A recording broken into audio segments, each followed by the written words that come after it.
Assalamualaikum warahmatullahi wabarakatuh. Perkenalkan, nama saya Syafati Ranjani dengan akhiran NIM 039. Oke, di sini kita akan membahas terkait perdagangan anak atau eksploitasi anak yang dilakukan oleh orang tuanya sendiri.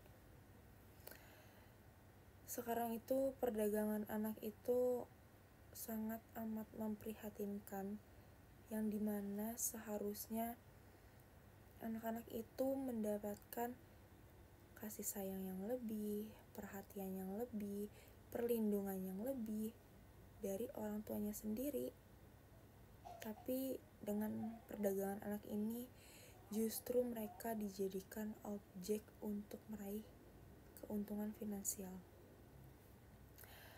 Ya, hal kayak gini tuh pasti ada beberapa faktor yang terjadi, terutama kemiskinan dan juga kurangnya pendidikan. Padahal tindakan ini tuh bukan hanya melanggar hak anak, tapi juga menciptakan dampak ataupun jangka yang panjang dan merugikan perkembangan anak di masa depan.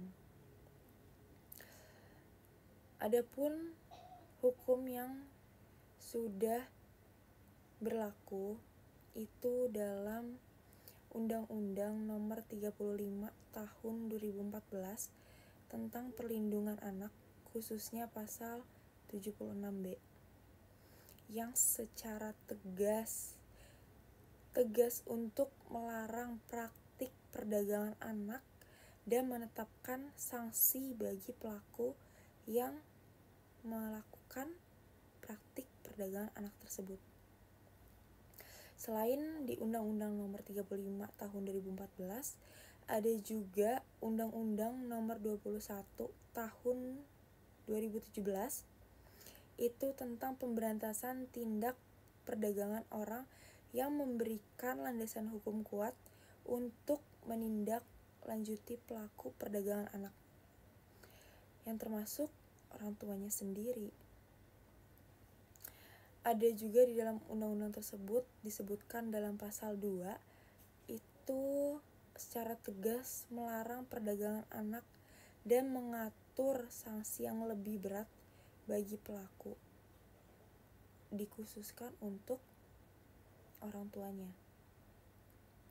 Jadi sanksinya itu pasti lebih berat karena orang tuanya yang melakukan tindak pidana tersebut. Maka kita sebagai masyarakat tidak boleh mengabaikan kasus perdagangan anak ini, apalagi yang dilakukan oleh keluarganya sendiri. Apalagi jika kasus ini tuh ada di lingkup rumah kita, ataupun kita melihatnya di depan mata. Nah, sebagai masyarakat, kita itu punya kesadaran penuh untuk menegakkan hukum yang tegas dan sudah jelas adanya. Dengan kita masyarakat menegakkan keadilan tersebut, kita dapat melindungi anak-anak dari eksploitasi anak dan memastikan bahwa mereka mendapatkan perlindungan yang layak sesuai hukum yang berlaku dan sesuai hak anak yang seharusnya dimiliki. Sekian dari saya, kurang lebihnya mohon maaf. Assalamualaikum warahmatullahi wabarakatuh. See you.